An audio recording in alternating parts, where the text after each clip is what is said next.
Et doit-on s'attendre prochainement à des hausses de prix et plus largement à des temps économiquement difficiles sur le continent? C'est en tout cas ce que craignent deux ONG qui donnent un signal d'alerte dans un rapport, Oxfam France et Développement de Finances Internationales.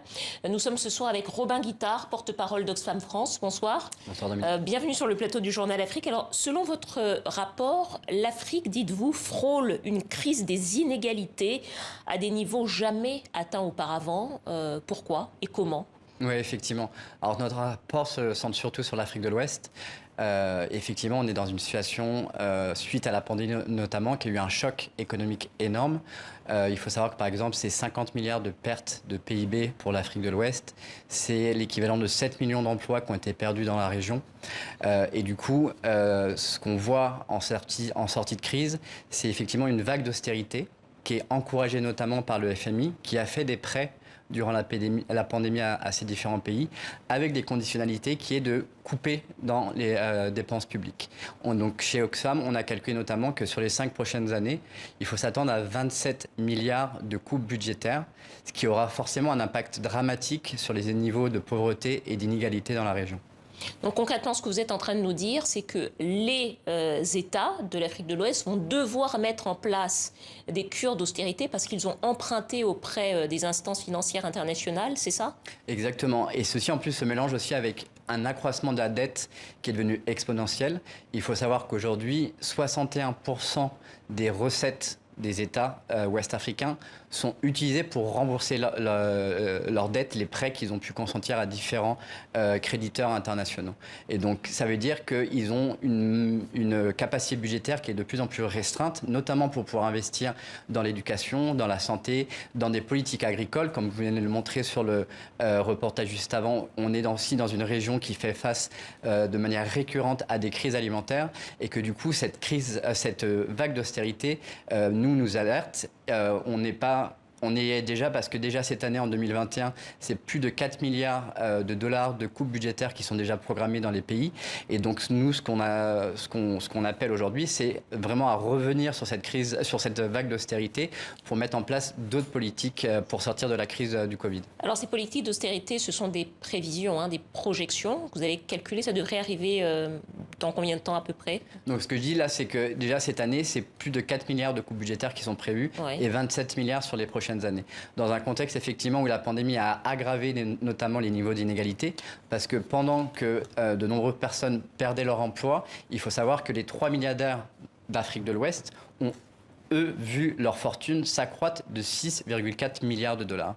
Donc on a des inégalités qui augmentent et que cette cure d'austérité ne va faire qu'aggraver les choses dans un moment où on a besoin effectivement de plus de soutien à des politiques sociales, notamment dans une zone comme le Sahel, où face au conflit, les États ont déjà des budgets qui sont effectivement mis sous contrainte, notamment pour des dépenses militaires et sécuritaires.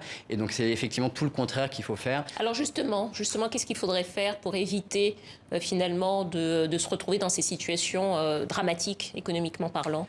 Par exemple, Oxfam, on a calculé que si les États d'Afrique de l'Ouest augmentaient seulement d'1% les impôts de manière progressive, ils pourraient collecter plus de 50 milliards de dollars dans les 5 prochaines années. Ce qui permettrait déjà de revenir sur cette cure d'austérité, mais d'investir aussi dans l'éducation, dans la santé, dans la protection sociale, dans des politiques agricoles. C'est aussi suspendre, voire annuler les remboursements de dettes. Et c'est aussi pouvoir garantir l'accès aux vaccins contre le Covid, parce qu'au jour d'aujourd'hui, seulement 4% de la population en Afrique de l'Ouest est vaccinée contre le Covid, ce qui veut dire que cette région, comme beaucoup d'autres régions du continent, va sortir beaucoup plus tardivement de la crise et va se retrouver encore plus à la traîne économiquement parlant. D'ailleurs, est-ce que de quelle manière la crise de la Covid-19 et également tous les achats qu'on a dû faire consécutivement à cette crise, comment est-ce que ça a joué sur ce que vous êtes en train de prévoir pour les années à venir? Alors nous, ce qu'on a vu, notamment sur les mesures qui ont pu être prises par les États en Afrique de l'Ouest face à la pandémie, sont assez variées. Il faut reconnaître que les États ont essayé de prendre des mesures assez rapides pour répondre, notamment à travers du transfert de cash ou de l'aide alimentaire ou certaines politiques sociales. Mais ce qu'on voit aussi, c'est que de manière générale, ces politiques publiques ont été assez inégalitaires. Et par exemple, au Sierra Leone, 92% des mesures de soutien durant la pandémie sont allés vers les grandes entreprises et du coup sont allés vraiment très peu vers les populations qui en ont le plus besoin, qui vivent dans la pauvreté, etc. Donc ce qu'on se dit, c'est que face à cette sortie de crise, il faut une sortie de crise qui vraiment bénéficie à tout le monde et pas seulement à une minorité, et surtout à la minorité la plus riche dans la région. Peut-être une autre question encore. Tout le tableau que vous venez de nous faire est assez alarmiste. Nous entendons bien qu'il s'agit essentiellement de l'Afrique de l'Ouest. Est-ce qu'il y a des pays qui pourraient être épargnés malgré tout dans cette zone, en quelques mots? On espère.